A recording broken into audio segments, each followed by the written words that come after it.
Fa Dreams Media timakunyadilani kwambiri chifukwa munapanga chisankho chotsatira ife kuti tizikupatsirani zonse zomwe zikuchitika m'dziko muno.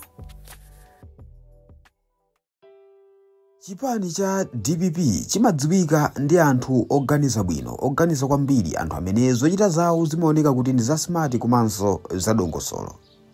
Koma mtsiku la lero ndakutengerani nkhani ya Dr. Malunga Ben Phiri. Awatu ndi mmodzi mwa mamembala akuluakulu a chipani chimene cha Democratic Progressive Party, ndipo mbuyomu kumamveka mphekesera kuti iwowa ndithu amayenera kusankhidwa kukhala ngati spikala wa nyumba ya malamulo. Funso nkumati nchifukwa chani anthu amabweretsa dzina la Ben Phiri kuti ndi mmodzi mwa anthu amene amayenera kukhala spikala ya nyumba ya malamulo? Izitu zikubwera chifukwa cha momwe Ben Phiri amachitira zinthu zawo. Takamba kale kuti chipani cha DPP ndi chimodzi mwa zipani zimene zili ndi anthu oganiza bwino, anthu amene zochita zawo zimakhala za smart komanso za dongosolo. Mwachidule chipanichi amangochitcha kuti ndi system. Ainu akewo amati DPP is a system. Koma tiyeni nkhani imeneyi tisiyeni pambali, tidzabwere tsiku lina kugadabula, kutambasula kuti kodi DPP ndi system motani. Koma lero tandilolani kuti tingokamba ziwiri zitatu za Dr. Ben Malunga Phiri. Watu ndithu ndi mmodzi mwa akuluakulu a chipani chimene cha Democratic Progressive Party, ndipo tikunena pano asankhidwa kukhala nduna ya za local government komanso rural development ndi Professor Arthur Peter Mutharika. Pajatu pa 16 September amalawi ochuluka kwambiri adavotera chipani chimenechi chomwe chikusogozedwa ndi a Professor Arthur Peter Mutharika kuti chitilamulire, chititsogolere komanso chitithandize kutipulumutsa, kutiunikira mu zinthu zosiyanasiyana kuchokera mchaka chino cha 2025 mpaka natu mchaka cha 2030 pomwe tidzakhalenso tikuponya voti ina yosankha mtsogoleri wa dziko lino kuphatikizapo aphungu komanso makhansala m'madera amosiyana. Kodi Ben Phiri amachokera kuti kwenikweni? Ben Phiri tu amachokera mboma lija la Thyolo, ndipo iwowa ndithu ndi mwana obadwira komanso kukulira ku Thyolo kumeneko. Tikunena pano iwowa ndi phungu wa dera limeneli. Ben Phiri anayamba ndale pakanthawi kwa amene mwina mukuwadziwa, si munthu wamba mundalemo. Ndi munthu amene ndithu wachoka kutali ndi chipani cha DPP komanso kuposaposa wachoka kutali ndi a Professor Arthur Peter Mutharika. Pali zithunzi zina zimene zimaoneka ma social media Ben Phiri ali limodzi ndi a Peter Mutharika kale limenero. A Peter Mutharika ali nduna zisakudziwikanso kuti adzakhala president. Ifo nthawi imeneyo president anali mkulu wawo Bingu wa Mutharika.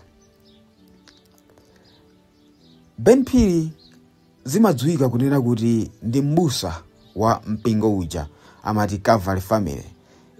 Izitu nzosadabwitsa chifukwa mmene amayankhulira Ben Phiri akakhala ku parliament or even akakhala pa msonkhano zimaonetsa kunena kuti mkulu ameneyu ndithu china chake chilipo chodalitsika, china chake chilipo chifukwa amati akayima pagulu ndi kuyankhula pamamveka kuti apatu payamkhula namandwa nkhula ng'ona wayankhula.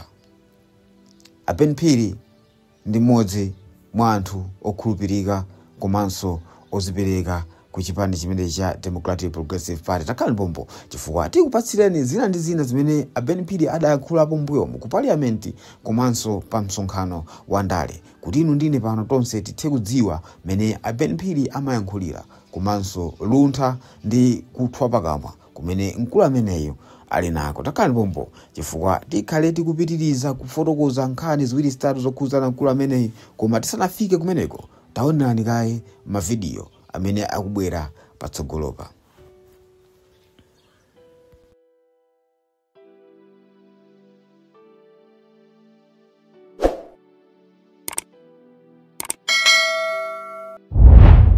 Thank you very much, Madam Speaker, and I know it was very important for the whip to interject me. I will take it from where I left. Madam Speaker, the cross-border operators who are, you can't even spell the number, too many of them. They apply to the bank, they don't find the forex. And those ones are now demanded that a TT must be produced upon arrival at Mwanza border, at Deza border, at Songwe border. When they apply to the bank, they didn't get the money. What that means is you are saying we are killing you people. Because they apply formally within the formal sector, you can't give them the dollar. I've just given an example of Honorable Ntenda here. 4 months, he is yet to be paid. Now, what we are saying is this is a trader who pays the school fees for his kids, who feeds himself using the same, and he can't produce the TT. It means he will be unemployed and that person is finished. Killing the economy. Let me draw you again to foreign direct investors. When they want to invest their money here, their expectation is that they will be allowed to remit their profits to wherever they are coming from. Now, there is no forex to remit. You know what they were doing yesterday was to buy at least property so that maybe they can keep their money within the property industry because of the devaluations and everything. But now we've got the land laws as well that bars any foreigner from owning a property in Malawi. What that means is he can't remit his profits back home. He can't buy property here. How is he going to keep the money? And how will an investor come and invest in Malawi? So I am saying, and I am pleading, we needed to be moving towards balancing demand and supply, and that the economy should not suffer as well.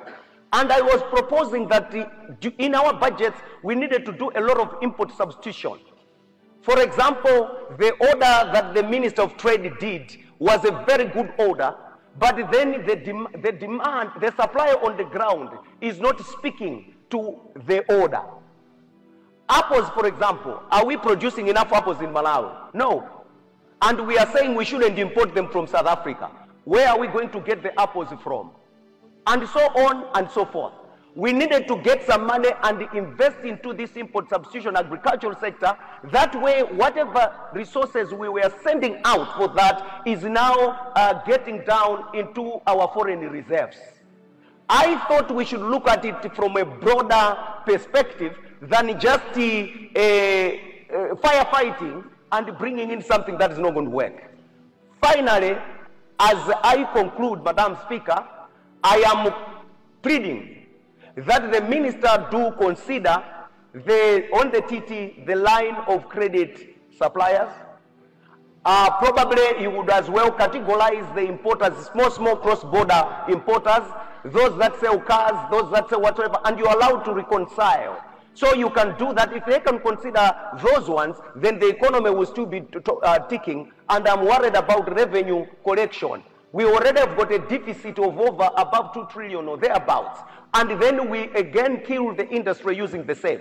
Otherwise, I've got no intention to put any sand here or to say no to the bill, but I'm pleading on this particular one, let's amend it for the better of this economy. I submit, Madam Speaker.